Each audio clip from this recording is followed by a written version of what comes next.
Hello and welcome to Raise Your Average. I'm Pierre Daly, Managing Editor at AdvisorAnalyst.com. My co-hosts are Mike Philbrick and Adam Butler, principals at Resolve Asset Management SEZC. Our very special guest is none other than David Rosenberg, Chief Economist and Strategist at Rosenberg Research Associates, an economic and financial markets consulting firm which he founded in January of 2020. Prior to that, David was the Chief Economist and Strategist at Gluskin Sheff in Toronto. He was also Chief North American Strategist at Bank of America Merrill Lynch in New York. And prior to that, he was Senior Economist at BMO Nesbitt Burns and Bank of Nova Scotia. In the Brendan Wood International Survey for Canada, he was ranked first for 7 straight years and was on Institutional Investors All-American All-Star team for 4 years.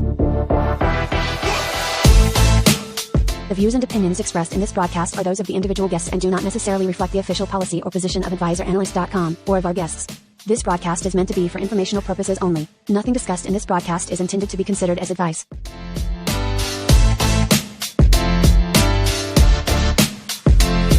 David, welcome to the show. It's awesome to have you. It's great to be back. It's been some time, but it's an honor and a privilege. Thanks for having me. Well, thank you. I think we're all excited, very excited to talk to you today. As Michael said, we might not feel the same way at the end of it.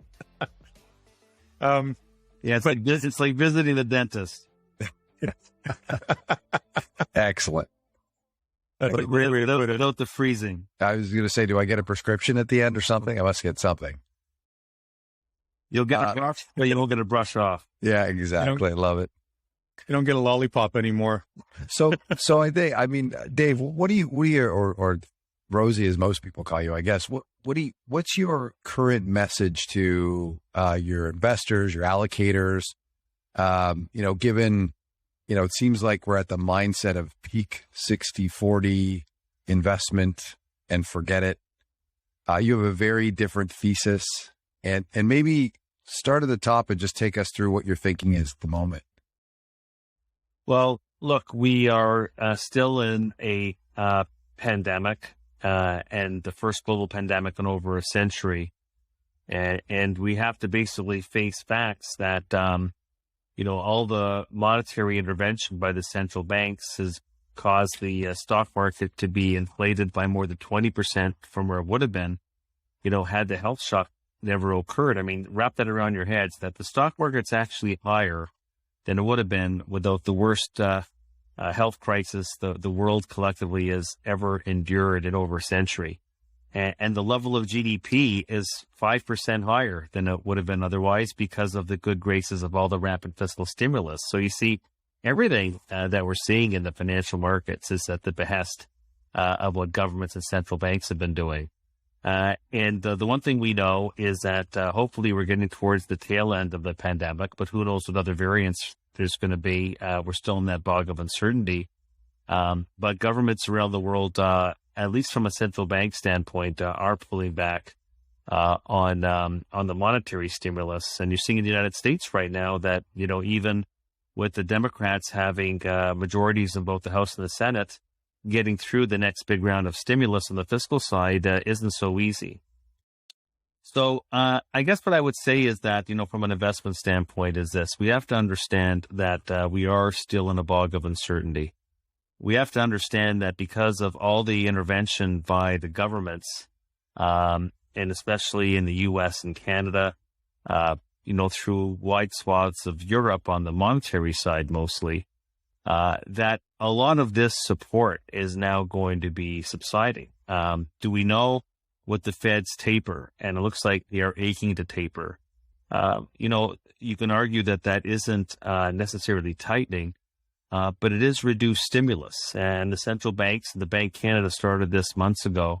Now we're seeing the Bank of England, the ECB, and the ECB, who's been outside the Bank of Japan, who's been friendlier to the markets than the ECB for years. So at the margin, things are starting to change. And I'm looking at this situation where, high yield spreads, credit spreads are the tightest pretty well they've ever been. You've got in the U.S. anyways on the S&P 500, you look at the Cape PE multiple. I mean, it's 38.3. It's only been this high one other time in the past century, and that was back in the 99, 2000 dot-com bubble. And people say, well, valuations don't matter. Well, they do matter. They're just not a very effective timing device. But the thing about valuations is they tell you whether something's cheap or whether something is dear. And it's the old mantra about, buying low and selling high.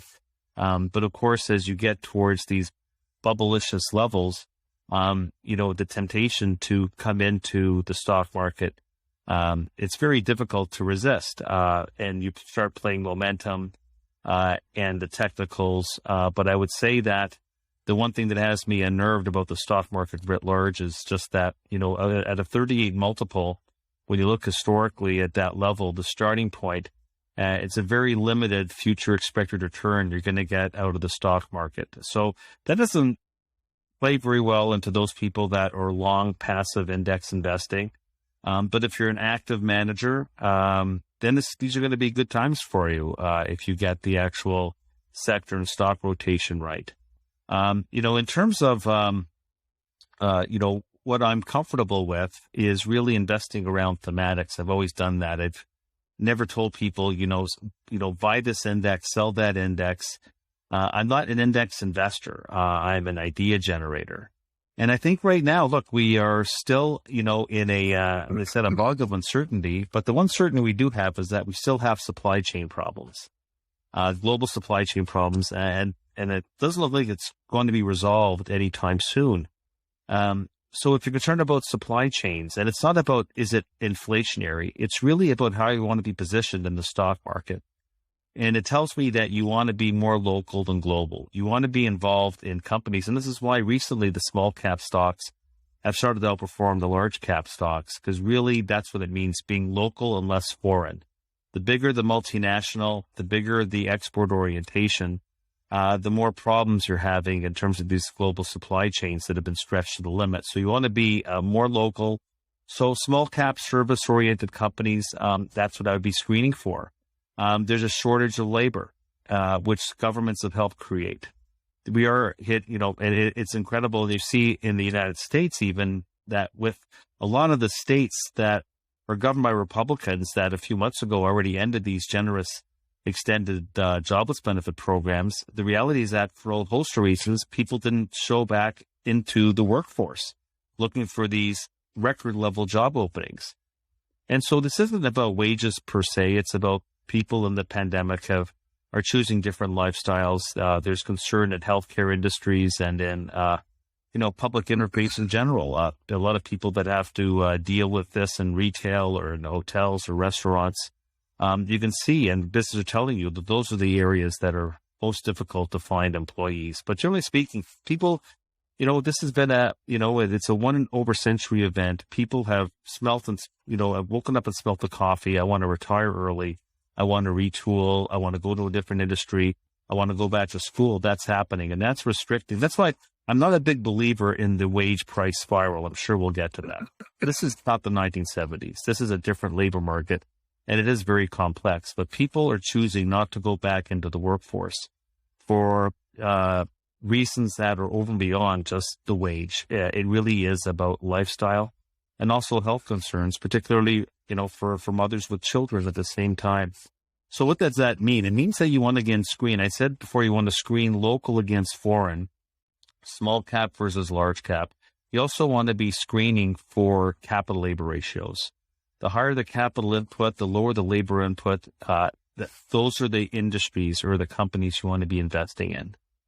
And so that's really the broad thematics. I think valuation matters. I think everybody should have a global hat on. I mean, if you have to be, look, I understand that I got this reputation as being this perma bear. Who wants to talk to the perma bear? But I said before, I've always been, the reason why people want to talk to me is not because I have some sort of market ideology. I just am an ideas guy. And I always tell people, because a lot of my clients are long-only investors, they have to be fully invested in the stock market. What do I do? Well, if you're globally exposed, I would say, once again, go to the areas of the market that are inexpensive, okay? Because the expected future return by definition is much higher. And my top idea, I will tell you right now, and of course there's we're going to get a new leader in Japan in the post-Suga environment coming right our way very soon.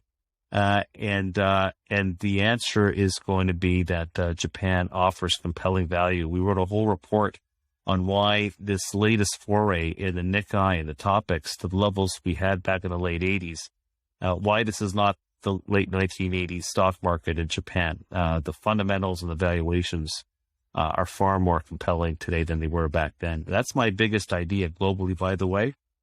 And I'd say that, even though we're talking stocks, but this backup in bond yields, you're now starting to get some yield. The 10-year note is back to 1.5%. The long bond, the U.S. long bond yield, when you look around the world, what you can get in terms of yield, the U.S. long bond trades like a high yield bond in the context of what you can get globally. So Dave, that in terms of buying the price dips, buying the price dips in bonds right now is looking fairly attractive to me. Can you square that a little bit with your sort of deflationary stance and why are we getting this backup in bonds at this moment in time? Well, I didn't say that we had a deflationary stance. Okay, fair enough. No, I think, what did I say? Did I say that? Well, no, not you said that. Sorry, apologies. That inflation, is sort of peaking and rolling over. That there are some deflationary things at play, but. So what are let me rephrase that and just say, what are your thoughts on the backing up in the yield curve at the moment? What's that telling you? Well, it just tells me that the markets move with an ebb and a flow. So we started the year, at 1% of the 10-year, we got to 1 3/4. Everybody's screaming at 2%. We go back down to, 112 at the lows, and now we're back to 1.5. Well, I don't know. I have two eyes. I'm watching my Bloomberg charts too. It's telling me that we're at a range. So, sure. A couple of weeks ago, you'd have me on the call. You'd be saying, why is the 10-year going to like 1.2, 1.15%? What's going on here? And so it's a matter of timing. So 3 weeks later, well, what do we do back to 1.5%? What we're doing back to 1.5% has nothing to do with inflation. Okay. It has to do with the fact that, the Fed, the broad expectation at the FOMC meeting last week was that Powell was going to be the dovish Powell that he was a few weeks earlier at Jackson Hole. Yeah. But, it's called the Powell pivot for a reason. He's pivoted before and he pivoted again. Everybody was saying, when was it? At the end of August. It wasn't even a month ago. He's the front of the cameras at Jackson Hole and he gives this incredible defense of why inflation is transitory. And why the secular disinflation fundamentals, and I agree with him. I don't believe for a second necessarily that the first global pandemic in over a century managed to suddenly, magically create the inflation that everybody has been seeking and all the central banks, that it was a pandemic. Let's get this straight. The first global pandemic in over a century is going to be the cause of a sustainable inflationary future. Try and wrap that around your heads, because I find that to be utterly nonsense. But the reason why bond yields have backed up is because the Fed has said they're going to taper ahead of schedule. And Powell says we're going to wind up the taper early, like by mid next year. And then everybody's focused on the dot plots or the Fed's interest rate forecast. And that changed materially at the meeting last week. So the bond market pays attention to the cost to carry, because ultimately there's a lot of things that go into the determination of 10-year treasury note yields or long bond yields.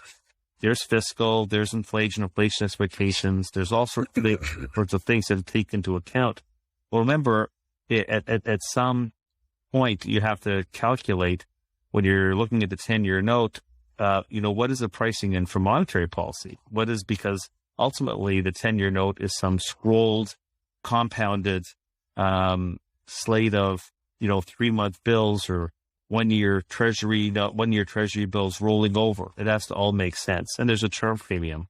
So the market has repriced the Fed, and answer your question. There's inflation hasn't, in a matter of 3 weeks, inflation hasn't gone to the moon. So that's not what's driven this latest run up in yield. It's really the Fed. The Fed has told you basically in their forecast, which is incredible. When you back out the Fed's forecast on GDP for the fourth quarter, they are at 7%. Did you know that we have 2 quarters booked already, and we have 3.7 for the third quarter as per the Atlanta Fed nowcast model. So we can take the Fed's 5.9%, which they just downgraded, by the way, but to get 5.9% as per the Fed's forecast for this year. Their implicit bet is we're going to 7% for the fourth quarter. So I just got to say that if that's your forecast, you'd want to be very bearish on treasuries. You're going to be thinking, why is the Fed raising rates already? 7% growth hasn't happened in 17 years. It's a 1 in 100 event. If you remember, in the second quarter, the consensus was 10%.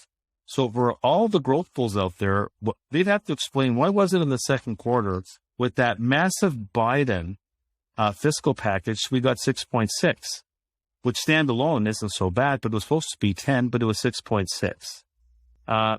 And the Fed's telling you in the fourth quarter, with no apparent stimulus on the fiscal side, if anything, fiscal withdrawals is coming our way, depending on what sort of infrastructure bill we end up getting. How do you get the 7% growth in the fourth quarter? And I couldn't believe that nobody in the media that were questioning Jay Powell that day after the FOMC meeting last week. How do you get the 7%, Chairperson Powell? And then for their forecast next year, they have 3.8% real GDP growth. I mean, I'm laughing. I mean, it's a huge laugh because potential GDP growth is about 2%. The average GDP growth rate in the last cycle was 2%. And the Fed's telling you that we're going to have another year next year where GDP growth is going to be double potential. Well, look, if that's your view, rates are going to go up a lot. But you see, that's not my view. Why are you fully discounting the massive stimulus package that the Biden administration has been doing their best to push through the House? Like, is this not something that you feel has a reasonable probability of passing in something approximating its current form? Like, it sounds like you're completely discounting the possibility that passes, or that something that it's not that because it's not the House. It's not the House. It's the Senate. Okay. And you have Joe Manchin, and you have Kirsten Sinema from Arizona. Both told they were called to the White House. They told Biden. Manchin told Biden. I was saying after the election, the most important person in Washington is not Joe Biden. It's Joe Manchin. You folks have the wrong Joe. And it's not about the House. It's about the Senate. And Manchin's already said he cannot go to West Virginia. He's responsible for his constituents. He wants to get reelected. He can't go to his constituents with a $3.5 trillion fiscal boondoggle. So I give as close a look. There's no such thing as a sure thing, but I would say as close as there ever is anything in this business of financial forecasting, we're as close to 0%. Close to 0% as possible in terms of getting the fiscal stimulus through. The Democrats, meanwhile, are shooting themselves in the foot in the House because they're saying we're not even going to pass the plain vanilla, bricks and mortar infrastructure, the trillion, unless we get it attached to this $3.5 trillion human infrastructure bill, which doesn't have the support in the Senate. So what I'm trying to explain is that there's a greater chance that we actually end up with nothing. There's a greater chance we end up with nothing. Mm-hmm. And I'm not saying that's a 100% chance, but there's a very strong chance that we don't end up with anything on the fiscal side. And even if we do, look at when you consider that Donald Trump signed on, close to $2 trillion, back in at the end of last year that showed up in the first quarter. Then the second quarter, we get the Biden massive fiscal stimulus. What was that worth? Like $4 trillion. I mean, and the vast majority of that went to household savings, right? Because it was impossible for households to consume, right? So why was that? Why was it difficult to consume? I mean, the reopening trade was around most of the year, even with the Delta. I mean, that was true in 2020. Why would people not be spending? I mean, the reason you had 6.6% growth, it didn't meet expectations. But you did have a couple of quarters. The first quarter and the second quarter, by historical standards, were very strong rates of growth. They weren't quite as high as expectations. We've seen a pretty massive uptick in the savings rate, though, right? So, I mean, obviously, households have really unleashed their spending power. No, this is not true. The savings rate peaked at 33%, and it's now down to just over 9%. And before COVID, the savings rate was 7%. So, yeah, I think that if you're looking at the rearview mirror, and you're looking at the data from a year ago, you say the savings rate was 33%. and now it's 9. And before COVID, it was 7. So I think when you do the math on that, you'd say that 90% of the drawdown of the savings rate is already the rearview mirror. What do you do for an encore? And what I'm saying is that we're facing fiscal withdrawal next year. That's going to be roughly 3 percentage points of GDP. People I don't think respect or acknowledge the extent of the fiscal policy stimulus withdrawal, the hangover we're going to see next year. You're right. If we don't see any fiscal stimulus, the economy is going to roll back over either into an outright recession or a growth recession.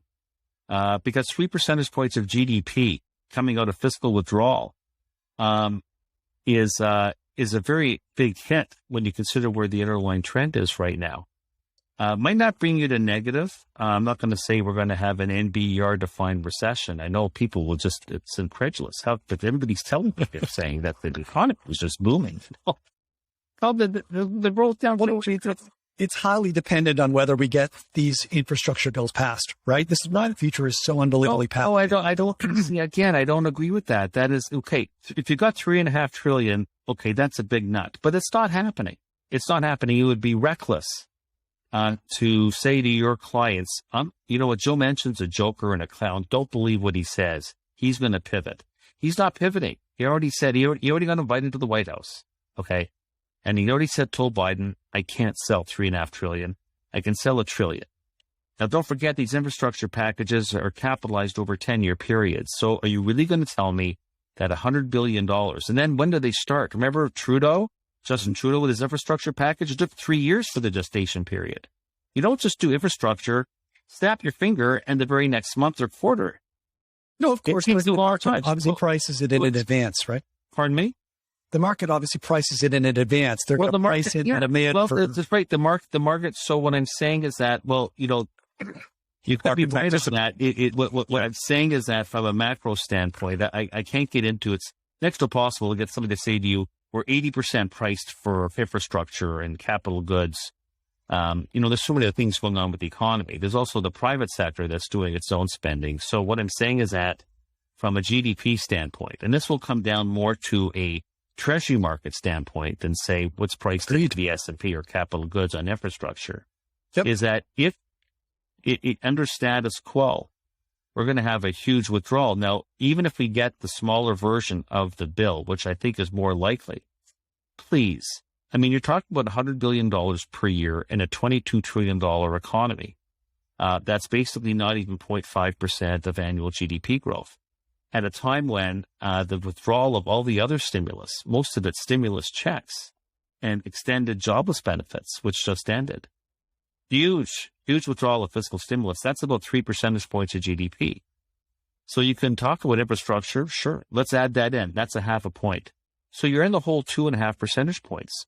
So what it would have to... But the mix matters too, right? Like, yeah, you might have a slower growth rate in aggregate GDP, but some sectors of the economy that are going to benefit from a massive infrastructure spending bill may, and the commodities, for example, that may feed into that demand may need to be repriced, while in aggregate GDP may not see a material boost. And so you may not see a major boost in aggregate demand and a broad rally in markets, but you might see some sectors of the market and or the economy be substantially repriced.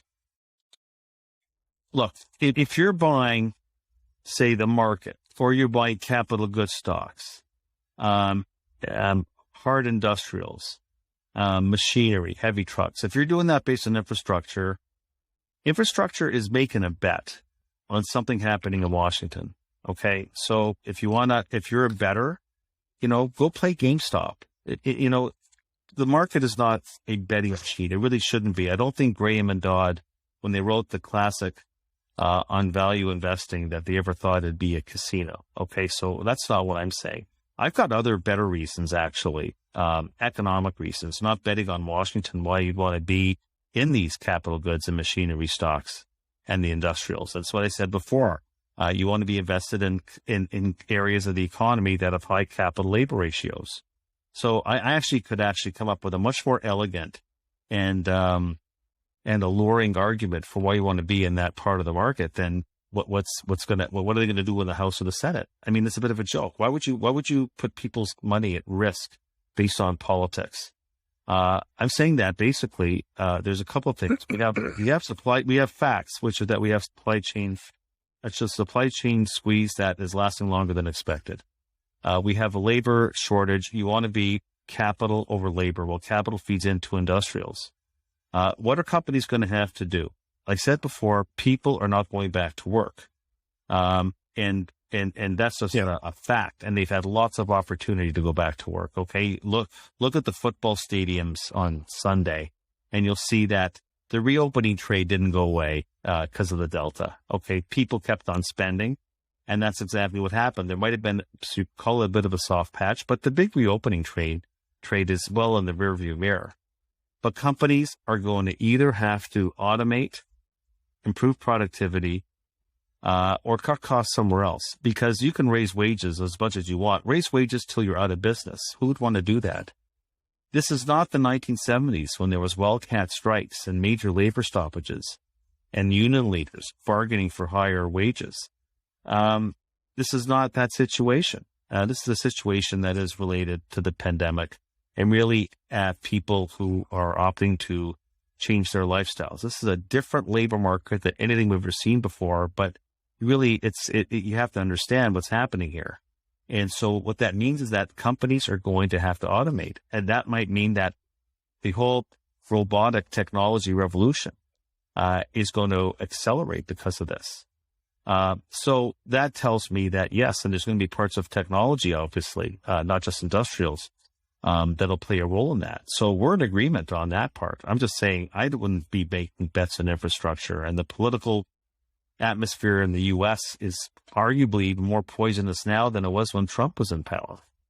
So I wouldn't be making big bets on Washington, but there's other reasons why you might want to buy the industrials. But the overriding point I'm making here is that we're going to have massive fiscal withdrawal. And people say to me all the time, it's funny, nobody's talking about it, Dave. I say, well, I made a career out of talking about things that other people aren't talking about as they're looking the other way. Okay. And so I have a very strong sense that we're going to have a growth recession next year. What is a growth recession? A growth recession is when the growth in aggregate demand slows below the growth in aggregate supply. And that is going to generate the conditions for the end to this current round of inflation. This current round of inflation is very easily explainable. I know it's come as a big surprise. The length of time and certainly the magnitude has come as a surprise to me, but I can explain it in the context of the fact that we had gargantuan fiscal stimulus boosting demand. That's over. That's over. The supply curve has become more sclerotic, and that's ongoing. Who doesn't know that? You can get to a paper and read about material shortage or read about supply constraints globally. I mean, teenage kids know that. But you see, what people don't know is the extent to which demand's going to slow next year. And based on my analysis, what's happened recently is that the demand curve had gone way above the supply curve. And that exacerbated the inflation. Exaggerated the inflation. That is over. And I just find so many people in my business, I don't know why they can't get out of their own shadow. They extrapolate the most recent trend into the future. But nothing is permanent. Nothing is permanent. I can't tell you how many debates I had at Merrill Lynch in the summer of 2008 when oil was $150 a barrel. And the mantra, even as the U.S. housing market was imploding, of course, everybody thought that it all ended with Bear Stearns and that we're off to the races again. The China commodity supercycle. Tell me you did not read report after report after report after report in the 2000s on the China commodity supercycle. And tell me, when inflation got to 5.5% in the summer of 2008, basically where it is today, did anybody know at the time that inflation was going to be negative 12 months down the road? You don't want to extrapolate this situation. Okay, everything that's happening, the volatility, the strength in the markets, everything is related back to the pandemic and the supply and the response. from the governments to the pandemic. So I'm not going to try and pick the month for you. I will just say it's out there that the big story in 2022 will not be inflation. It will not be inflation. And I'm not going to say it's going to be deflation, but I do tell you it will be disinflation, and the inflation rates will come down, because I believe in the laws of supply and demand. That's what I believe in. And I can show supply and demand curves. If I was in an economics 101 class, I'd be up there as Professor Rosenberg showing what's happened. What has happened this year? Why did inflation go up this year? Why could it still stay elevated for the next several months? But why the big story in 2022 is why it's going to come down. It's because economics students do learn about two curves in their first year of school, which is aggregate demand and aggregate supply. And I don't know if you saw my webcast last week with Fred Hickey, who's a massive inflationist. You guys should interview him. He's big on inflation. And I was going through all these basic economic premises and concepts. You know what he said to me? He says, I got a big inflation forecast, but tell you the truth, I don't have a model. Oh, you don't have a model? I guess so. Basically, everybody is allowed to have an opinion. I firmly believe you can have your opinion. Just that some opinions are more educated than others. But everybody around seems to think that they're an economist, that they know they got it all figured out. I've got inflation all figured out. It's here to stay. The only people I see, and I should actually, ask Larry Summers, who's a classic economist, to be comparing this to the 1970s. I can't believe some of the stuff that I'm seeing. The global pandemic and the government response created all these conditions for future inflation.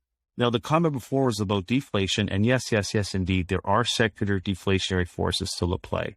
And I call it the economy in 3D. Disruptive technology, that is inherently disinflationary. Okay, and that's ongoing. Demographics. Okay, and we just wrote a report on this because there's an industry now saying aging demographics is inflationary. Because, of course, it means you're not going back to the labor market. There's more restricted labor supply. And once again, from economists, shame on them that forecast inflation with one curve, a supply curve, not a demand curve. Because nobody talks about the fact that once you reach 65, your spending goes down on average 30% per year. That's right out of the Fed's consumer finance survey. So, David, with 65, your spending goes down 30%, and so the demand impact, we just report on it because there are inflationary supply side effects of aging populations. It's just that the demand contraction is so much more overwhelming. So people say demographics. Well, the most aged demographics aging the most is Japan. Their inflation zero. Why is there? China has got the second most aging population. Where's their inflation? It's 1%. So we have demographics, we have disruptive technology, and the third D is debt. The third D is debt. And that's the one thing nobody ever talks about, the elephant in the room, which is the fact that globally, and we're all in this together. It's not just Canada, it's not just the US, it's China, it's emerging markets in general, it's Europe. Some Scandi countries are better than others. But we have a situation where the level of global debt has now reached $300 trillion. It's well over 300% of GDP. During this pandemic, the world added to fight the pandemic, to keep people whole, to get them excited about the stock market, to get them to invest, to add their savings. Somebody talked about the savings. Where did that savings come from? The level of debt, and we all own this debt. This is even corporate debt. Certainly we found out in the great financial crisis, we all own this debt. We found out in the savings and loan crisis in the late 1980s. We all own this debt. Just different entities. Corporations are part of society. Governments are part of society. Households are part of society. It's all one debt, and we are one global economy. And I think you probably have to go back to the Roman era to find the last time that global debt was this egregious. And so this will come down to we added $40 trillion. We added $40 trillion since the pandemic. We added the size of 2 U.S. economies to global debt. And that's not a concern to anybody. We'll just kick that can down the road. BC, this is why I say buy the dips, the price dips on bonds, because yields will go up. Yields can't go up that much. We can't service that. We found this out in the last cycle. Jay Powell, Mr. Pivot, comes in in early 2018 and tells the Senate during this confirmation hearing that we're going not just to neutral on the Fed funds rate, we're going above neutral. Back then, they defined neutral as 3%, the natural rate of interest. They didn't even get to 2.5%. They got to 2.5% the fourth quarter of 2018. The credit markets froze. The stock market went down 20%, and people thought we might have a recession. And then the next thing you know, this is where the pivot came. They start cutting rates in 2019 and start re-expanding the balance sheet. This is all before COVID. Just how stable is that? So we're getting a great buying opportunity in the bond market right now. And it might well overshoot. But if you were new, I would say that treasuries will give you a better return than the stock market will on a 12-month basis. When you look at the David, your outlook for the bond market for the 10-year, let's say, is that it will fluctuate. It will sort of vacillate between these low and high range for some time down the road. Where we're right now at 1.5 10-year, we actually have an opportunity because it's likely that it'll fluctuate back down to 1.2 or 1.3. It might even go lower. Might even go lower. Look, what I'm trying to say here is that let's not assume we are in some sort of stable equilibrium here. This massive debt burden is hugely deflationary for the global economy. Now, it doesn't mean that deflation comes next year. It is a massive constraint on aggregate demand. The debt, when people say, why, how could it be? How could it be?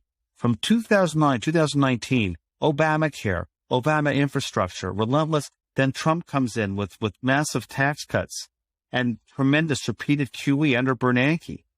And for the most part, through that cycle, interest rates are zero. And what? We averaged 2% real growth. Weakest growth. Now, I know you'll say, but look what the stock market did. Well, we all know the stock market's not the economy. But the economy is what puts food on your table. And it was the worst performing growth cycle. By the way, even worse than the rebound we had in the 1930s, from 33 to 37. What we had from 2009 to 2019 was completely pathetic.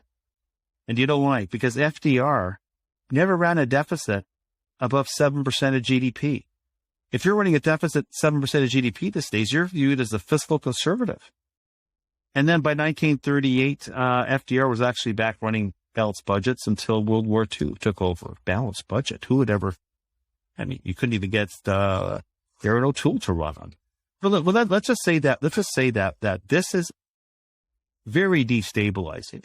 Nobody talks about the debt, and now bond yields are going up. And let's see where this plays out, because we can't service this debt with higher rates. We can't. It drains too much out of economic activity. So rates are backing up. The Fed regrets, obviously. They should have probably been doing this tapering and talking to the market about higher rates back when the economy was on the upswing. And that was earlier this year. And now we're in the downswing, and it has nothing to do with the Delta. Partially, very partially.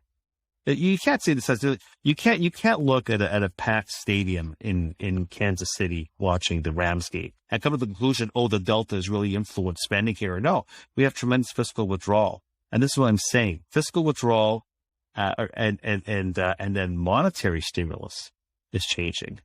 It's going to make for more of a risk off. Now, I know what's very interesting right now is that because yields have backed up, investors are going into the financials.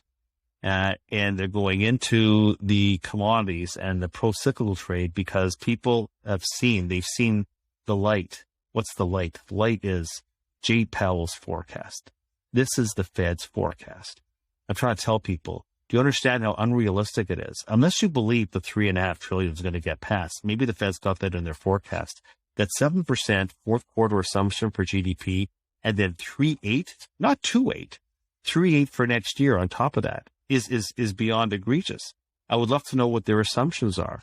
But this is why bond yields have backed up. And bond yields are going to back up, and because we are so acutely debt sensitive today, they're going to come right back down again. So I think that you can build a scenario where next year we have a growth recession, not a recession, and inflation expectations are going to come way down. And so you don't even need to have an outright recession to be bullish on treasuries. And they are the most detested asset class. Government bonds, who wants to own government bonds? But you see, the thing is in your portfolio about long treasuries is the stability factor.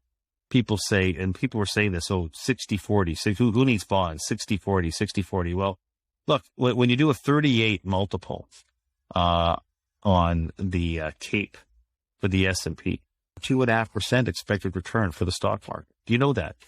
You know that for the next 10 years, the expected return, now maybe we'll have a nice correction, a meaningful one, hopefully a healthy one, where the expected returns will be better at point X. Right now, we're at point T, let's call it. The expected return on equities, people talk about TINA, there's no alternative. Why do you say that? The expected yield in the stock market's 2.5%. Actually, I would say that you're better off buying a high yield bond. Okay. You're getting paid more at a high yield bond than you are in the stock market right now. Now, I think both are egregiously priced. But the point about the long bond is the fact that it's the only security in the world where you know for a fact what you will be getting paid 10 years from now. So you could argue there's duration risk. There is inflation risk. But it is the only security where there is certainty of payment at 10 years, and nothing else gives you that. So I think in an uncertain world, and it's definitely post-pandemic, if we get to post-pandemic, and I think at some point we'll just have to learn to live with this situation. It'll become endemic, and we'll learn to live with it. I firmly believe that. But I think that you want to have something in the portfolio that is also stable. At the same time, I think people tend to forget that the total return in the long bond is not just the yield, but also the price. And I think if inflation expectations come down, and nobody else has this forecast, which actually makes me quite happy. When everybody has my view, I'll probably get out of the trade. But I think there's going to be room for inflation expectations that are embedded in the treasury market to come down between 50 and 75 basis points in the next year. And so that is going to be a significant move. And that's going to give you a very nice total return, because not only, insurance companies might buy, or pension funds might buy long bonds or 10-year notes to hold to maturity for matching purposes. But, look at the stock market's got an effective duration of 50 years. I don't see people hanging on to their stocks, maybe outside of Jeremy Siegel, for 50 years. People will shift in and out. There's going to be, I think, a very nice trading opportunity the next 12 months on the treasury market. And outside of Japan, that's actually my next biggest call.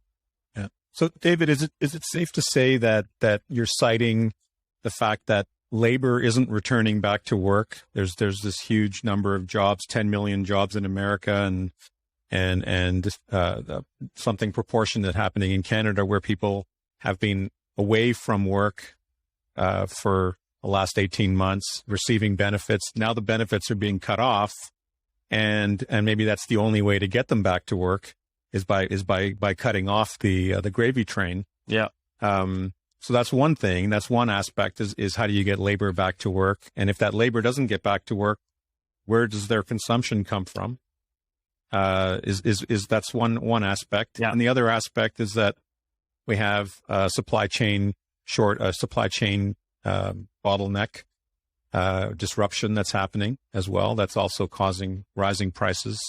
Not necessarily, but you're saying it's not necessarily inflationary. It's just something that's happening in those quarters of the economy where you have these bottlenecks happening. And then the last thing is that is the assumption your big assertion here and what we've been talking about is that it's not likely that we'll see the kind of fiscal stimulus the market is discounting. Right? You're actually looking, you think it's more you believe that what's more realistic is that we actually end up with a much smaller fiscal package in the US. And then when you take let's say a $1.2 billion package, that's $100 billion $100 billion a year, which is inconsequential in the grand scheme of the economy. Yeah. So all these expectations that the market has discounted the last 6, 12, 18 months based on the optimism of fiscal stimulus and the optimism of quantitative easing. Now we're sort of facing the opposite, where there's a lot of opposition politically, and then there's also taper talk happening as well, where that support of the bond market starts to come off, and those are the aspects that really aren't getting a lot of attention economy right now, right? Most economists, I think what you pointed out was that most economists are actually extrapolating based on what they've seen in the recent past. So there's a recency bias in a lot of economic forecasting. And then they're not taking into account these variables such as fiscal stimulus. They're not taking into account the variable of re-employment, people returning back to work. The return to office situation is also uncertain. There's all the bad news. There's all these things that have been sort of brushed aside because of the lucre of fiscal and Fed stimulus. That seems to be getting a lot more headline than the bad, than sort of the uncertainty of what you're talking about.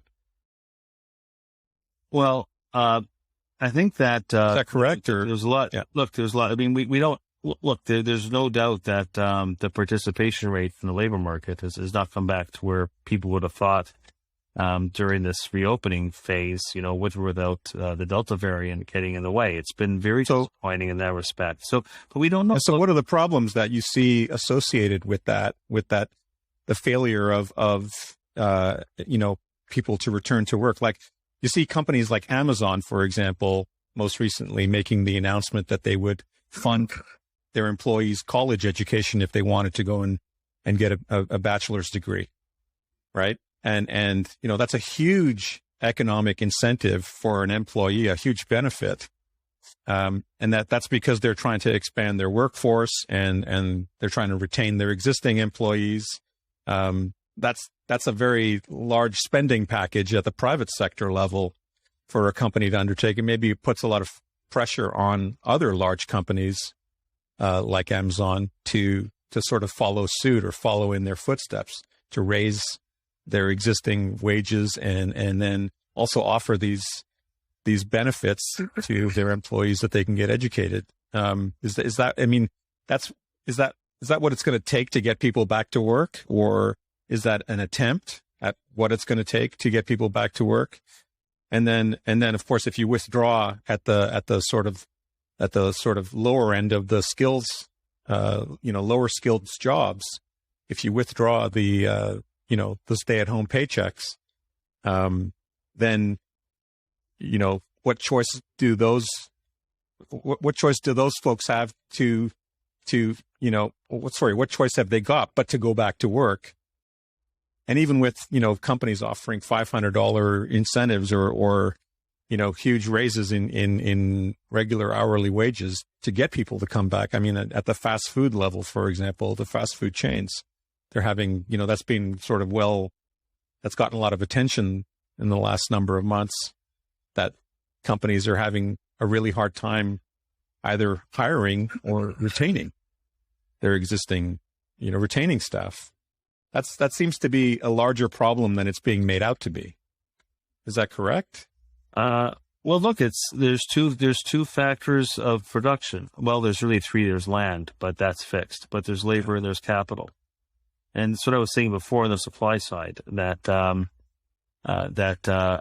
labor is very constricted. We don't know for how long, and that's why companies are going to have to automate. Look, nice that you brought up the Amazon example. Not everybody's got that balance sheet, so okay, that's nice, good for them. That's not it's not the entire economy. Most companies couldn't afford to do that, and right. I don't even know what I mean, I can understand paying your employees part-time, but you're actually going to say to somebody, I'm going to hire you, pay you, and for the next 4 years, you're not going to work, and then I'm going to pay for your school. So, maybe they're going to pay for people to go back part-time. Okay. So it's a nice perk. Companies have, I work for companies too that have nice perks. Okay. But, I had my own parking spot downtown Toronto in my previous life. Okay, gee, that's nice. So, you know, does it represent an example of where companies are having even the best companies, or the companies that are the sort of the most plumb to potentially go and work for, are having even this difficulty in hiring people? Well, I'm going to get to that, but don't forget, I think wasn't it Google that, you know, had buses that took you back and forth from your home to, like, you know, California. That's right. Yeah. Okay. So these flashy tech companies with big balance sheets and immense profitability, so they're doing that. That's okay. That's nice one-off examples. I know it makes the front page of the New York Times, so it must be ubiquitous throughout the economy, but it's not. Most companies can't afford to do that. I said, you know, look, we don't. Who really knows? We're still like in the context of this pandemic, and people think they got the labor market figured out. Who's got the labor market figured out? So you can see the data that people are saying that they retired. They're saying, I'm retiring early. I'm 60 and I'm retiring early. But you might come back, but maybe when you're 62, you come back in the labor force. There's clearly wide swaths of people that are still fearful to come back to the workforce because of the COVID. So when the COVID ends, there'll be a simultaneously improvement in demand because there'll be at the margin people willing to spend more, but there's going to be a lot more labor coming back onto the market competing for these jobs. But don't you think there's a right now upward adjustment in the labor price? Like they're not coming to the jobs now. It's forcing the labor price higher. We're going to have, by your reasoning, a contraction in aggregate demand. At the same time, one of the inputs for production is permanently higher. Labor prices aren't like lumber where they just collapse cataclysmically back to a normalized price. Once they're sticky. And so I'm not sure how that all plays through. To me, that's part of the inflation side of it, where it becomes a, you know, either a stagflation or disinflationary environment where there's costs coming through the labor market. Are we just going to fire all those people who are working at $20 an hour at Tim Hortons in order to replace them for the minimum wage of 16? Well, we're not allowed by law. So to me, there's this labor factor is a real fly in the ointment of, not to mention a huge increase in the cost of living, right? We've got, it's not showing up an owner's equivalent rent, which is a meaningless data point, but you got 100 million households tracked by Zillow that are showing an 18 to 20% year-over-year rise in rents. So where are people living when the cost of, you know, basic inputs like food, gas, and rent are rising at 10 to 20% a year? And you're expecting people to be living downtown in cities and working in service sector jobs at the same incomes that they were working in pre-recession? I don't know how that tracks. What question do you want me to answer first? I got one question on labor, the next question on rent. I don't know where the next one is. I think I see labor first, and we're in a quoting granted labor. Yeah, inputs to the inflation. Wait. Let's keep it orderly. What is doing it first? I want to make a point before we get to the labor question first, which was that I actually wasn't being argumentative about, you know, how this incredible Amazon incentive was going to transform the economy. What I think what I was more actually getting at was that it kind of supports your thesis, David, which is that it shows that there's real signs of trouble in reemploying people, right? Getting people to come back to work, and therefore that labor shortage is going to continue to exist. And then so in support of that, what you know, just to is that argument there's a displacement from automation, Pierre? I'm not sure. No. I'm not. I guess what I'm saying is I see what David's argument was, that companies trying to solve this problem of not being able to get people to come back to work are going to have to automate. That's what that is the gist. Yeah, that's exactly. Yeah. Look, it's very nice that a lot of people want to go back. Look, the data is showing people want to retool, go back to school. They want to change jobs. They don't go back to their old jobs.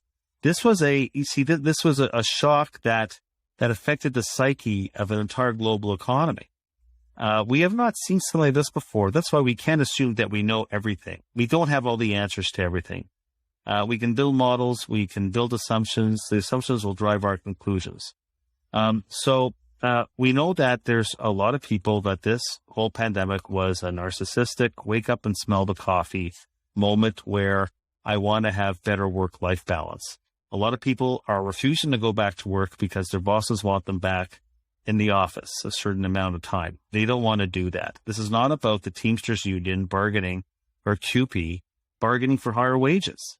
No, matter. Well, does the reason? Explain. Okay, no, let me continue. Sure. You know, and as I did with you, just let me continue. Please. This is not. There's still a tremendous idle capacity in the labor market. I mean, the Fed already told you last week that full employment is 3.5% unemployment. The U3 unemployment rate, the official, is 5.2.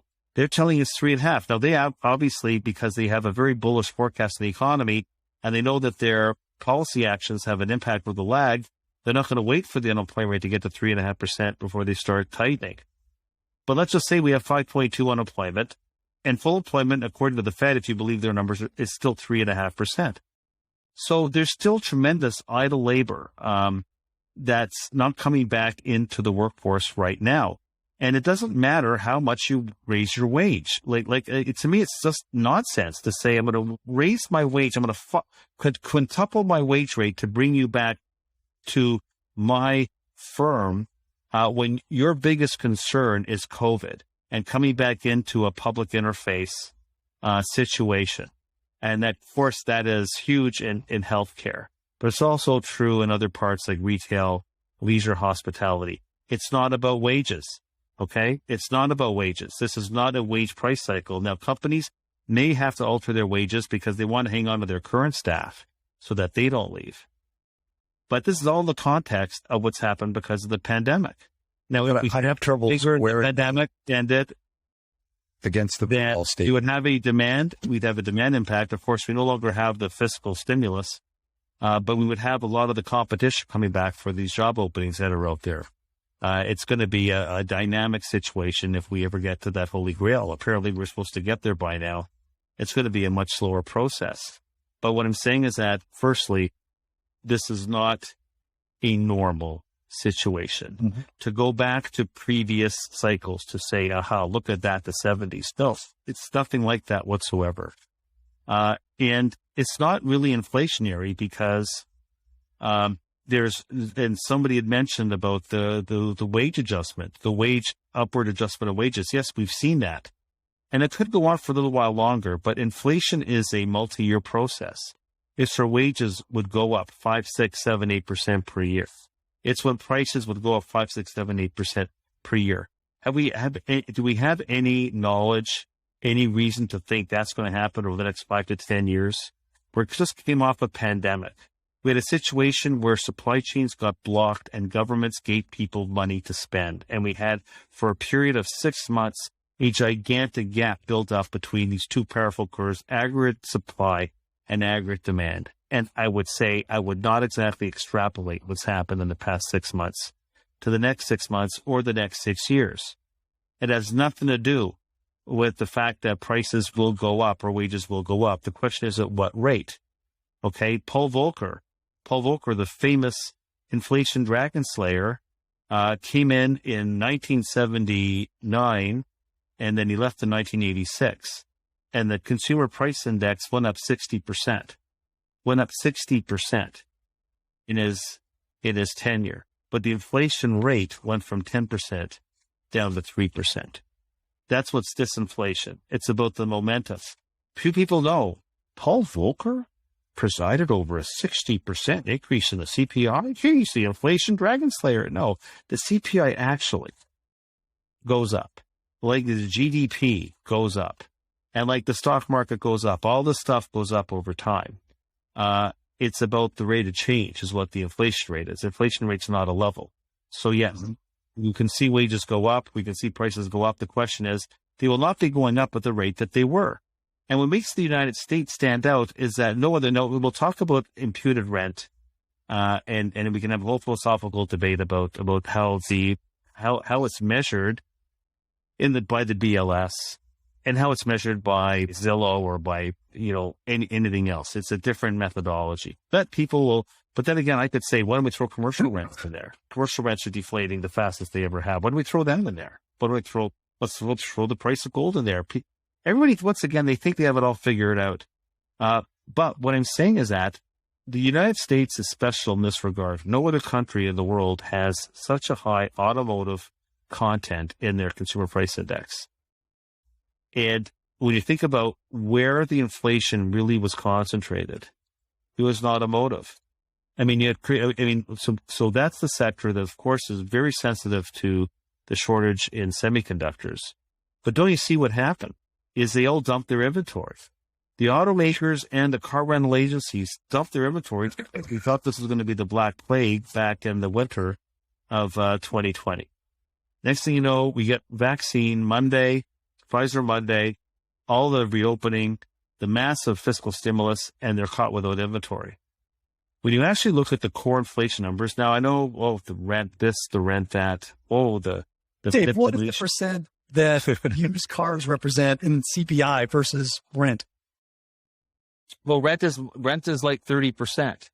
What's used cars? Oh, used cars. Well, new cars went up as well, and I know, but what proportion of CPI is constituted by used cars? It's very small, right? Just 30%, 3%. So rent is 10 times as important as used cars, right? We're not talking about gold. We're not even talking about commercial rents. We're talking about residential rents. But the rental component, I know the story. Okay, believe me, I hear it. I'm well versed in the whole story about the manipulation of the data, and the BLS don't know what they're doing. The rental can be familiar. Pardon me? Please share it though, so everyone else can be familiar with the story. Well, okay. Thank you very much for that.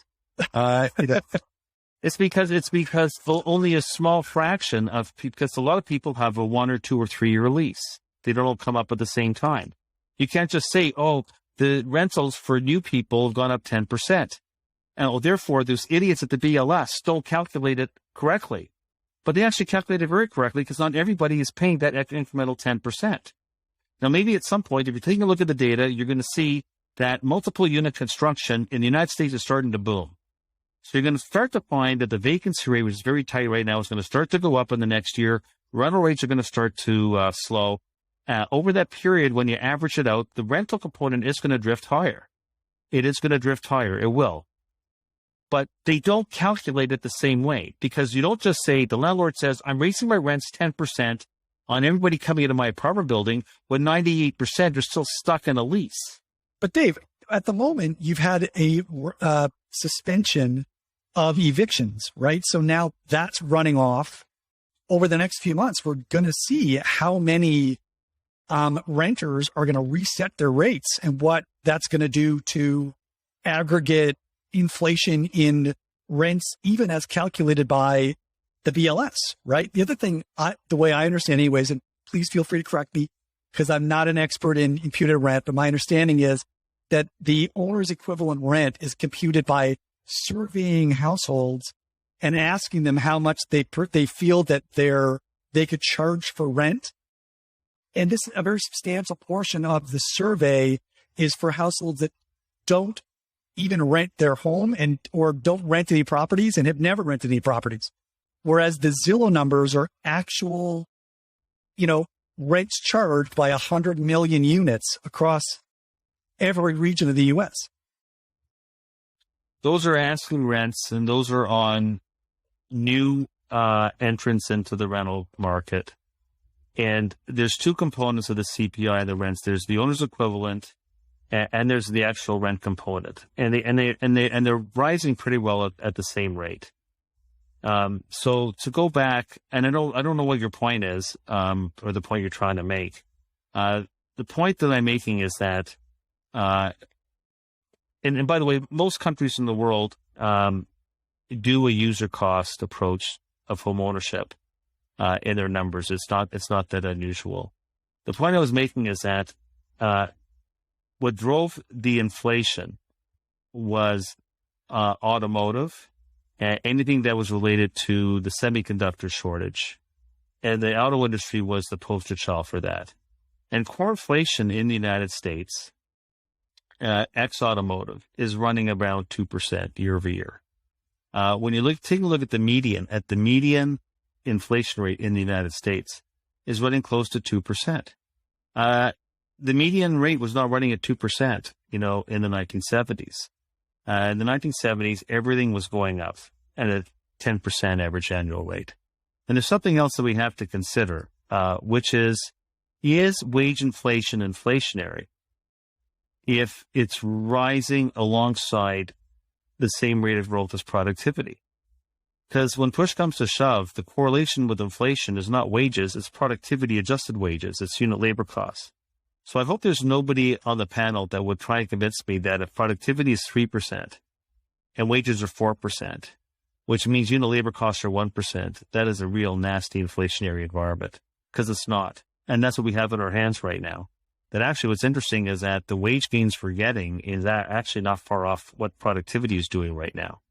And that you did not have in the 1970s when productivity growth was close to zero, but wage growth was close to 10% annually over a decade. So it's not stagflation. I mean, we could decide to that point, right? Everything it's not stagflation. If you believe it's stagflation, it's a very, I think, temporary bout of stagflation. Yeah, you're not going to convince me, especially if we're talking about the U.S., that the U.S. economy, no matter what the Democrats try and do, or what Donald Trump tried to do. Donald Trump, I would be interesting to see if you invited me on, let's say 3 years ago, what the conversation would be. So you wouldn't be talking about rental components. You wouldn't be talking about anything else except tariffs. You'd be talking to me about protectionism, populism, isolationism, tariff barriers, and massive cost inflation and tight immigration guidelines that would render accelerating wage inflation. But we never died. We know from Reaganomics that supply side policy doesn't create inflation, right? So what we're seeing now is a completely different type of fiscal policy and balance sheet expansion across the government. The point I'm making is that everybody, look, the day after, people can say what they're going to say. My memory's pretty sharp. I remember people talking about inflation after Trump got elected. $1 trillion deficits at a time of full employment, tariff increases that were going to get passed through. And you're talking about the supply side. Well, you could argue that he was a supply sider when it came to deregulation and especially what he meant to the shale industry, but he constricted the supply of labor because the United States had the most constricted immigration policy in the post-World War II era. And he constricted the supply of labor through a tight immigration policy. And there's nothing more important to the supply side of the economy than labor. All people talked about was inflation. I remember Larry Lindsey, who used to be in the Fed, the week on CNBC, saying that the 10-year note is 1 to 5 or 6% because let's watch the inflation numbers. Everybody desperately wants the inflation to go up. It's like there's a whole religion about inflation. But that never happened. The market also didn't react, right? So you didn't get any market signals that there was inflation coming down the pipe either. Well, what's your signal today? Like basically what? Like 240 and change on the 10-year tip break even? Like what's your this is why it was so I was going to say this at the very beginning. We needed to set the stage for how we're going to define inflation, because if we're going to define inflation by core CPI, we're going to be talking past each other the entire conversation, right? What I'm trying to say is what the narrative was at the time and what the proof of the pudding is. The proof of the pudding is this. Before COVID, by January 2020, the unemployment rate was at 3.5%. The unemployment rate was actually at the Fed's defined level of full employment. We were there in January of 2020. We had record low unemployment for all minority groups, youth, and women. We had the tightest labor market since 1970. Where was inflation with a 3.5% unemployment rate? Where was inflation? 2. Well, we didn't reach that. What was wage growth now? What was wage growth? 3. Yeah. Okay. So, you're seeing it now. Like I said before, in the summer of 2008, when I was the chief economist at Merrill, we saw inflation up the wazoo. And then we had the commodity super cycle. And let me ask you the question: Were you basically, did you stick with that forecast in summer of 2008? Did you tell people about the inflation in the next 12 months? Because we didn't get it. We're going to go back to were you calling well, inflation recycled in 03 and 04 and we see some 5 years? You seem to have it all figured out. It's actually very impressive. One thing is that the footing is in the eating. You're talking about market signals. Look, the economy couldn't even withstand a 2.5% Fed funds rate. Let's get real. We got to 3.5% unemployment. The last time we had 3.5% unemployment was in 1970. Okay. And wages were running at 10%, and inflation was running at 8%. Now, we go to pre-COVID. Pre-COVID, we're 3.5% unemployment, 2% inflation, 3% wage growth, and everybody thinks, look, I'll be the first to say, like, who knows? This is a whole new world. It's even more complex than it would have been otherwise because of how the COVID-19 has affected people's attitudes towards work, but I would also say it's affected their attitudes towards spending. I'm trying to explain that we went through about a 2-quarter period here where the combination of the fiscal stimulus and the supply squeeze generated a 3 to 6 month period of really significant inflation that we haven't seen in a couple of decades. I've got 2 eyes. I know what's going on. I see the data. Someone said to me before, oh, deflation. I never said deflation. Okay. Maybe at one point, many months and quarters ago, I do believe that there are deflationary undertows, secular undertows that never went away, that were responsible for why inflation never got out of control in the last cycle, despite Bernanke and despite even Powell and despite Trump. And even with Obama, everybody's trying to generate inflation. And now people are saying, well, the pandemic is going to be the permanent nature of inflation. Well, we'll see about that. I'm not necessarily convinced. I think that we might even get a situation where if the supply squeeze subsides next year, which is a possibility, and we're going to get the demand slowing from the fiscal withdrawal, the case for inflation to peak earlier and come down more quickly than people believe, I think, well, that's why I'm bullish on treasuries. That's why I think we can go back in a totally different environment, because this environment, this is not permanent. Don't forget next year, what are we going to be talking about next year? I will guarantee you next year, this is a 100% guarantee, we will not be talking about what we're talking about today. But I know that we will be talking about something, which is the midterm elections. And that's why nothing is permanent. Nothing is permanent. Okay? What you can get done in your first term, that can be permanent. Obamacare was permanent. All of a sudden, though, Trump's tax cuts don't look so permanent.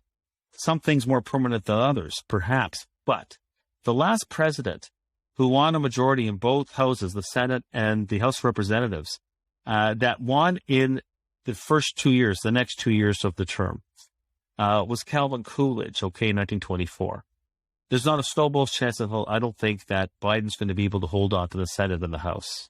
So there's going to be a whole different fiscal policy mentality next year. We'll be talking about the midterm elections next year. In a 2-year political cycle, don't you see, nothing is permanent. Nothing is permanent. And as we're finding out with the Trump tax cuts, a lot of stuff can be undone. So we're going to have a lame duck president, ahead of the next presidential election. And it's not that unusual that a president loses the House and or the Senate after the first 2 years of having control. It happened to Clinton. It happened to Bush. It happened to Obama. It happened to Trump. And the political atmosphere in the United States is not what it was with Ronald Reagan and Tip O'Neill. And even, at some point, the Republicans and notwithstanding Whitewater and Monica Lewinsky, ultimately,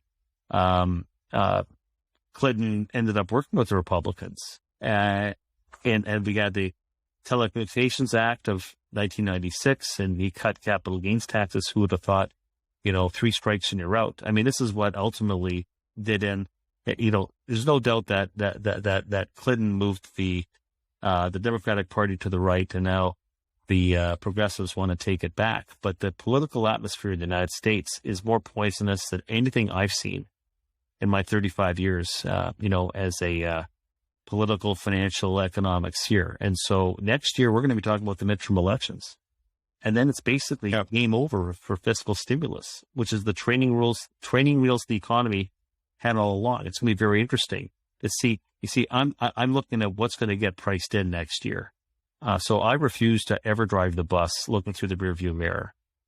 And so people refused to look. They thought we had a commodity super cycle without looking at the housing market. That's what they missed. They missed the housing market. I didn't miss the housing market, okay, as everybody's focused on the China super cycle. And people are not looking at the fiscal withdrawal next year and the impact that's going to have on aggregate demand. The stock market still may go up. Who knows? The stock market is so divorced from reality, okay? I mean, we already knew that because from 2009, 2019, it was the weakest economic growth cycle of all time and one of the biggest bull markets. Actually, the stock market's correlation with the economy has been going down for a long time period. And it's really all about the Fed has your back. The Fed has your back. That's why you buy equities. I never hear anybody ever say, buy the equity market because the economic fundamentals are strong. It's Tina, there is no alternative. Well, it's a pretty poor excuse, but it works. Buy the dips. The Fed has your back, though. The Fed has your back. And there's no chapter once again in the Kareem and Dodd book on value investing on the Fed has your back. But that's long, emotional, psychological underpinning for the stock market. But let me just say that I'm talking more about interest rates and where treasury yields are going to go. Because that's what people are missing. And finding people, the reason why the market is the market's been a bifurcated market. The growth stocks have gone down the past week. The value stocks have gone up. Treasury yields have gone up. The yield curve is steepened. Why? Because the market believes the Fed's forecast. And my problem, my dilemma is no matter how hard I try, I can't get to the Fed's GDP numbers. So I will put my faith in my numbers and I'll say, I don't actually trust the Fed's numbers. And there will be a come to something moment at some point in the next year on how economic growth, supply and demand are going to interact with each other. And I think it will interact in a very disinflationary way, irrespective of imputed rent, irrespective of anything else, just the power of two very important supply curves. And I'll tell you that if the rental component goes up with a lag and, oh, I told you so, look at these rental numbers and the CPI, if the unemployment rate is being back a retreat, back up to 8 or 9%, nobody's going to give anything about what the rental component's doing in the CPI if we're going into a growth recession. I have a thought that I've been entertaining the last couple of weeks while I was sort of thinking about what this discussion was going to be like. But, last week when the Fed announced that they were going to start looking at raising rates next year, the market reacted very positively to that news. And then, as you said earlier, David, that at the August 30th, the Fed speak was still on that inflation was transitory. And I think when you say inflation is transitory, you're sort of implying that things could go either way. Things could continue, prices could continue higher, or they could go the other way or transition back to what the pandemic levels, during the pandemic levels were. And so if you keep on speaking that inflation is transitory, you keep on the track that there's uncertainty about what the direction will be, or whether or not there's anything lasting happening here. And then you come to last week, the announcement that inflation may be more persistent, which I think you said you disagreed with. And my thought is that if the Fed continued to say, to make statements about uncertainty, the market would continue to rest on the uncertainty and continue to behave on that uncertainty. But the moment the Fed established a statement of some certainty, which it's not really a bold statement of certainty, but it's a statement that they foresee raising rates next year, some members of the Fed as early as this year that was taken very positively as a growth signal from the Fed, or as an announcement of a growth signal from the Fed.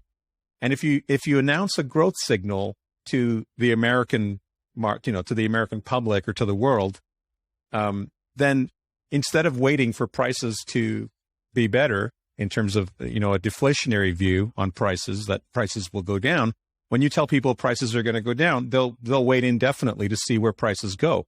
But if you signal that prices are going up and that they're going to continue to go up, then what you're doing is you're putting really a fire under their asses that maybe if you were thinking of spending, don't wait for prices to go lower. They're not going lower. They're going to go higher. So go out there and spend, because things sort of lulled off this summer as well in terms of overall spending. Spending sort of declined. And maybe the Fed was watching that, worried as long as people think spending is in decline and they think prices are going to level off or come back down, they're going to wait. But if you say the economy is growing and there's inflation, you're sending the opposite signal, which is that, don't wait for prices to go higher. Go out there and shop now. Don't wait to buy a car. Go out. Don't wait to, till next year to buy a car, the new model year. Go out and buy one now. Go out and commit to buying one now. And so that was my thought. My thought was that the Fed is telegraphing, go out and spend, even if it's not happening. Because between now and the third quarter of next year, the third quarter of 22, so many things, so many variables, other variables could change, but they don't know that either. So maybe that was, there was a political element to just speaking of growth, speaking of inflation, speaking of a more certain direction or directional outlook on inflation last week, and the market responded very positively as okay, this is a signal that things aren't transitory anymore. This is persistent, or it's going to become persistent. What are your thoughts on that idea or that thought? Well, I mean, we must have been looking at two different meetings, because, the word transitory was right there in the press statement. So transitory, they didn't change that sentence, that they believe inflation is transitory. They might have less confidence in that view, but that's still their view. Powell gave that sermon in Jackson Hole towards the end of August or in September. What changed? He listed 5 fundamental reasons why inflation is not going to be coming back on a sustained basis. And I wrote about it in my daily. And it was one of the best things that he's ever, said. It was a very thorough defense of his position. I don't think it's really about inflation. If you're taking a look at what he said and what other people have said, they believe that he always ties it to the labor market. He says that the substantial further progress, in quotes, on the labor market, that we're practically there. He said, in fact, I feel we're almost there right now. He made it seem like the ball was at the 2-yard line. For other people at the Fed, you're at the goal line. There's some people, even Kashkari, who's a huge dove, and Williams, maybe they're at the 15-yard line, but nobody's on the other side of the field. But it's all tied to the labor market. They're all saying, even the Hawks are not talking inflation. They're saying we've already achieved substantial further progress on the labor market. And look, the thing is that the unemployment rate is 5.2. Next week we'll get a new number for September. Their full employment forecast is 3.5. They believe that the economy is going to be so strong, we're going to get there in the next year or two. We're going to get back to 3.5%. So as I said, if I had that in my forecast, I'd be doing the same thing. I might have even moved by now. If I had their forecast on the economy. Now remember, they have been wrong on the economy 80% of the time. Not just the dot plots, which I think are useless. They're never right. They're wrong on the economy, inflation, GDP, unemployment, about 80% of the time. And they're the central bank. If you go back to, for example, to June of 2008, Bernanke switched to a tightening bias at the June 2008 meeting. And Good thing he didn't raise rates, right? Trichet did at the ECB. Nice call. So I'm going to say there are times when I will bet with the Fed, and there are times when I will gladly bet against the Fed. And I'm not saying I'm fighting the Fed. I'm not there to fight the Fed. I'm just saying I can't get to their forecast. If I can't get to the GDP forecast, I can't get to their unemployment forecast. So I think that that's really what they're tying monetary policy to. And there might be a couple of people that are concerned as, that inflation could run hotter for longer. I'm not there. The labor market is very complex, and they're not going to take any chances. So it seems to me as though unless the payroll report is going to be a complete dud, it seems as though they're committed to the taper. I think what caught the bond market by real surprise was his clarity over we're going to wind up the QE by the mid part of 2022. That was really an eye-opener. Wow. Not only are you starting earlier, you're going to finish it earlier. And what the bond market starts to see is, well, if they're going to unwind QE, then rate hikes can't be far behind. And that's what the bond market started to price in. And that's why these yields have backed up. I'd like to believe the Fed, but I don't have their forecast. So I can't be wed. If I can't be wed to their forecast on GDP, I can't be wed to their forecast on unemployment. And I think that a lot of the interest rate back up, which has priced a lot of this in the past week, we've priced in a lot of Fed in the past week. A lot of this is going to end up unwinding. I can't get to their forecast. And believe me, they're no lack of trying. I've had my whole economics team, my whole team trying to get to the Fed's forecast. We can't do it credibly. Can we talk a little bit? Can we get your thoughts on what the implications are for the housing market in that, and bring that back into the discussion? Well, the housing market is, it's a global bubble. I think that the Evergrande situation in China has exposed. It's not just China. This is a global housing bubble. It's everywhere. And in the States, it's going to be interesting to see, because don't forget, they're not just pulling back on treasury purchases, but they're also pulling back on mortgage purchases. And now we've got mortgage rates also backing up. So this is going to, at the margin, provide less liquidity for the mortgage market by definition. And mortgage rates are now going to back up because of this bond-induced backup in mortgage rates at a time when, it takes more than 8 years of wages to buy a new home in the United States. It takes more than 8 years. We've never seen this before. This is a much bigger bubble. Now, it's not as big a financial bubble. It's not another Lehman moment. Neither was Evergrande. But in terms of an asset, and considering that housing is the bedrock of the household balance sheet, considering that it is still one of the largest liabilities in the banking system, you got to be thinking about what happens if home prices mean revert. Like if you draw these charts of, this is what I did. People said, so how did you get the housing call right in the U.S.? Well, because I looked at charts. I could see home price to rent, home price to income, residential real estate to GDP. They were 1-2 standard deviation events away from what's normal. The question is, what was going to be the catalyst? But Bob Farrell's rule number one, that markets tend to revert to the mean over time. I would say housing is more egregiously overvalued than the stock market is, which is saying a lot. And it's global. It's even crazier in Canada. Yeah. Crazy in the States.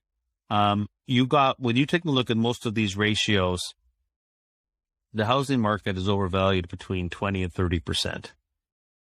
And if it mean reverted through the numerator, you got some big problems. And then again, nobody is talking about. So, Mr. Fed, Mrs. Fed, bring on your tightening cycle. Let's see where this all lands. That 80% of the Fed tightening cycles in the past ultimately led the economy into recession. And then they got to double down. We don't even know. The economy was already slowing heading into COVID. It was already slowing. We don't know. And the yield curve that everybody maligned. Oh, forget the yield curve. There's always this reason, that reason. Forget the yield curve inverted in late 2018. And then just like, Johnny on the spot, a year later, things are starting to sputter. I mean, the Fed started to cut rates 3 times in 2019 and re-expand its balance sheet because they saw what was coming. That was before COVID. I think that we should be thinking about what will they do? What will they do in the next recession? And do you really think that if the Democrats aren't in control of everything, that the Republicans are going to allow for the Treasury to put money in people's bank accounts? You really think so? It's not going to happen again. And so it'll be interesting to see what the central banks do, because 80% of the chance when they start this process, a 20% chance of a soft landing, 80% chance of recession. But I'm just wondering, constricting liquidity in the mortgage market, when you consider housing is the biggest bubble, and right now we have backing up, this will be very, very interesting. Well, and the potential contraction in aggregate demand, which is going to come this back. Is huge.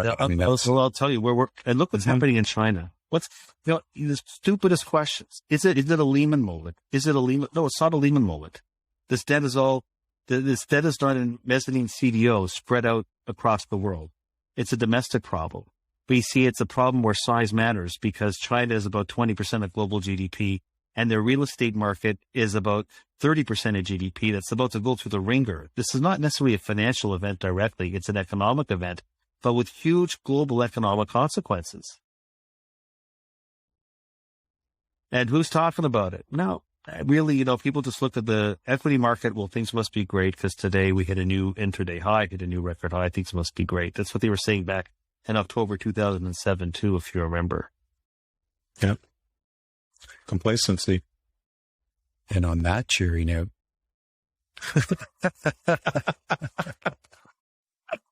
five bonds on price steps. there you go. Yeah. The longest duration. The longer, the better.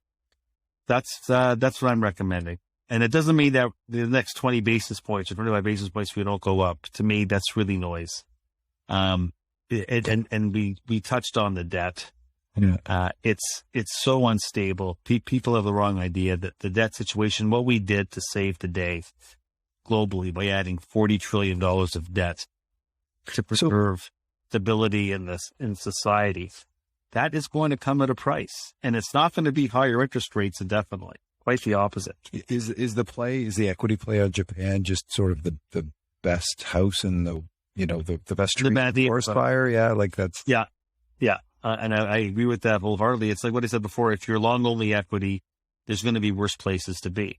And then even in the S&P 500, like I said, I want to be focused. I'd actually want to be focused more on, like I said, screen for capital sensitivity over labor sensitivity. Focus on, I think companies with strong balance sheets with very low price demand elasticities, and companies that are less susceptible to the squeeze on global supply chains. To me, pharma, med tech, to me is as much of a no-brainer. There's a no-brainer. Utilities. And there's a whole, I think, secular bull story in water utilities. You can buy these stuffs. You can even buy the ETFs. There's places to put money to work. Don't invest in passive index ETFs, please. And if you're buying the market at this stage, and it's not about, we're in the early stages of a bull market. We're only 1.5 years into this. No, we ended the last cycle with a 30 PE multiple. On the Cape, we're 38.3. The expected returns in the overall market are next to nothing. You could argue zero in real terms. So be thematic and idea driven. So I would say that natural gas, I've been bullish on natural gas all year long. I haven't wavered from that. Notwithstanding what I've said overall on equities, there are items out there that have secular bull market thumbprints all over them. That would be one of them. What about something like uranium? Is that too small? Yeah. Same. I mean, it's gone vertical. But yeah, absolutely. That natural gas has not gone vertical, not yet anyways. But yeah, I would tend to agree with that as well. And we've written about that in our special reports very recently. But I would tend to agree with that. I mean, you could throw, esoteric stuff like hydrogen and cobalt, maybe not the most liquid investments, right. But there are areas that you can put money to work smartly without even making a bet on the cycle or a bet on the Fed or a bet on politics. And that's really what I've been writing about for the past little while. Fabulous. Amazing. Well, I think, it's been a great chat for sure. Go ahead, Pierre. Thank you. David, it's been been a real eye opener. I have to say, you're always in the camp of a small minority, speaking of things that the market really hasn't been paying close attention to. And of course, the long bond bet, is probably the biggest takeaway of all. And it's probably the most contrarian, thing to have, sort of gotten out of this conversation. Absolutely. So David, how can people find you? What's the best way for, our audience to catch up, on everything that you're working on, all of your, economic views, your macroeconomic outlook? Great. Well, thanks for the question. Well, if you just Google Rosenberg Research, it'll take you right to the website, and you can comb through it.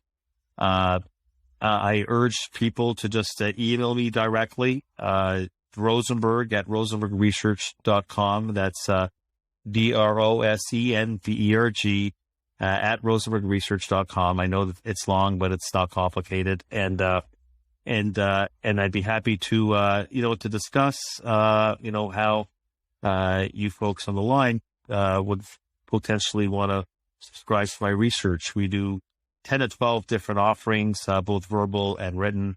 You can buy the premium package at a huge discount, or you can actually create your own Happy Meal and buy my products on an ad hoc case-by-case basis. We actually also offer a 1-month free trial, which also includes the webcast. It includes our monthly strategizer document, which is for the active investor, fixed income, currency, and equity. But really, I'd say go to the website, and you can even log into the free research on there, or contact me directly, either or, and we'll look after you. Amazing. David, one last question before we let you go. This wouldn't be raise your average without this last question. So would you rather question? Would you rather spend a week in the past or a week in the future? Well, that's as long as it's not a trick question, I think I'd rather spend the week in the future. See, if I could spend the week in the future, I could see if, for example, the Blue Jays or Yankees will emerge, or the Red Sox is the wild card, and I'd be able to, have a side business of betting on sports. But no, in all seriousness, there is nothing like the present. That's why they say it's a gift. But the past is basically irrelevant unless we can learn from it. But I'd rather have a sneak preview into the future, come back and tell you guys about it so that you'll have me back on your show. Love it. Awesome. Thanks, Dave. Thank you. Very stimulating conversation. Thanks very much. It's great being with you. Thanks, guys. Pleasure.